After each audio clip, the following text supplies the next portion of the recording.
वळत पुढच्या बातमीकडे. इराण आणि अमेरिका इस्रायलमधल्या युद्धाच्या पार्श्वभूमीवर राज्यात निर्माण झालेल्या गॅस सिलेंडर तुटवड्याचा फायदा घेऊन सायबर गुन्हेगारांनी सर्वसामान्यांची फसवणूक करण्यास सुरुवात केल्याची बातमी आम्ही प्रसारित केली होती आणि एबीपी माझानं गेल्या आठवड्यात तुम्हाला सातत्यानं सावध केलं होतं. पण या घटना मंडळी अजूनही थांबलेल्या नाहीत. महानगर गॅसचं तुमच्या घरातलं कनेक्शन कट करण्याची भीती दाखवणारा बनावट संदेश पाठवून किंवा फोन करून सर्वसामान्यांची सायबर गुन्हेगारांकडून अजूनही आर्थिक फसवणूक करण्यात येते. मुंबई शहरात या प्रकारच्या घटनांमध्ये वाढ झाली आहे. त्यामुळे कांदिवली पोलिसांकडून पेट्रोलिंग दरम्यान नागरिकांना सायबर फसवणुकीपासून सावध राहण्याचं आवाहन करण्यात आलं.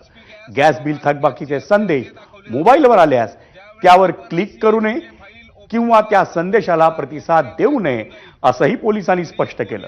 तसंच संशयास्पद कॉल किंवा मेसेज आल्यास जवळच्या पोलीस स्थानकाशी तात्काळ संपर्क साधण्याचं आवाहन कांदिवली पोलिसांकडून करण्यात आलंय.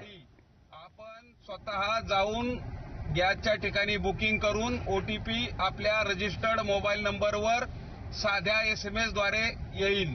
तरी कोणीही नागरिकांनी APK फाईल डाउनलोड करू नका. सगळ्या नागरिकांनी लक्ष द्या. सध्या गॅसच्या वितरणात थोडा तुटवडा येत असल्यामुळे सर्वांना लाईनला उभं राहावं लागत आहे. आखातातल्या युद्धाच्या पार्श्वभूमीवर निर्माण झालेल्या गॅस सिलेंडरच्या तुटवड्यामुळे मुंबईतलं राजकीय वातावरण तापलंय.